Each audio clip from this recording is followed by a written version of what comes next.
Live from the Clavoyatron 2100, it's the Archbishops update. Brought to you by Forward Movement and the rose vestments you saw at church today. I am Thomas Grandma. And I'm John Chrysostom. Lent Madness 2014 is now entering week 4 of competition on this Laetare Sunday. Last week we saw Phillips Brooks defeat Simeon. Harriet Biddell took advantage of Samuel Isaac Joseph Sherachevsky's confusing name to advance. In the Methodist meltdown, Charles Wesley savaged his elder brother John Wesley. With the beginning of the second round, the so-called saintly 16 Basil the Great annihilated Antony of Egypt in the widest margin in Lent Madness history. Finally, Juliet Chester Emery at the Episcopal Church women rebuffed F.D. Morris. The saintly 16 continues this week. Let's go to the board. Monday's match brings us Alguin, the monastic who piled drive Ephraim of Edessa in the first round. If he wants to move on, he will have to take out Harriet Beecher Stowe, who whipped James Hawley in the first round. I am going to be honest, John. I think that Alguin has this one in the bag. I disagree, Thomas. I think that Harriet is just getting warmed up. Tuesday brings us to the clash between Anna Cooper and J.S. Bach. Anna easily dispatched Joseph of Arimathea in the first round, while Bach defeated Alfred the Great. This one depends on one thing, John. How many Lutherans and music directors will come out to vote? If they come out in droves, I think he has got it. Not so fast, Thomas. The voting public of Lent Madness love those doing social work. Anna will win this in a cakewalk. We will have to wait and see.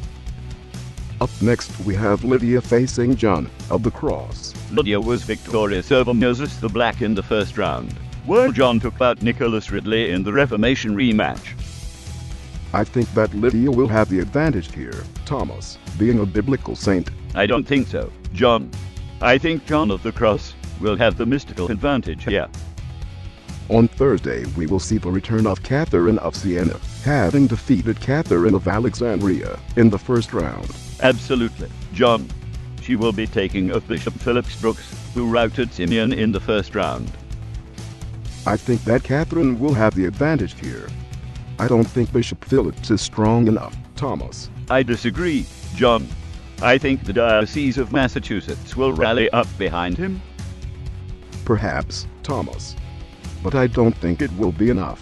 The last contest brings us Thomas Gillard back from his victory over Louis of France in the first round. He'll be taking on Deaconess Harriet Biddell, who previously defeated Bishop Sherachevsky. I think that Harriet stands the better chance here, Thomas. Wonderful. Just what we need this year. A saint being backed by the alma mater. Why is that, Thomas? I think the voters will go for a man who helped the deaf. Plus, we share a first name. We've got a few questions to answer, Thomas. How about this one via email from Kathleen? I have noticed that John speaks somewhat more slowly than Thomas.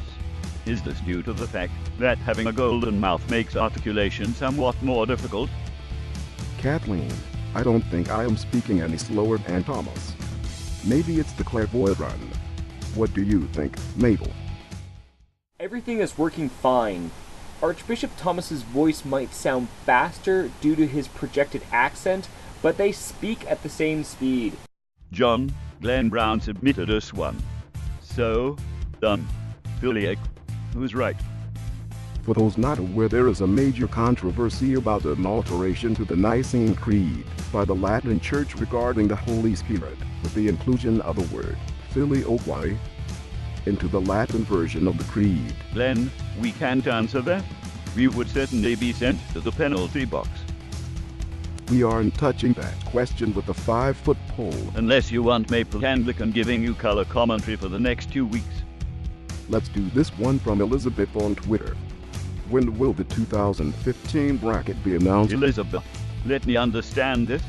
Lent Madness 2014 is only in the second round, and you want to know when next year's bracket will be out.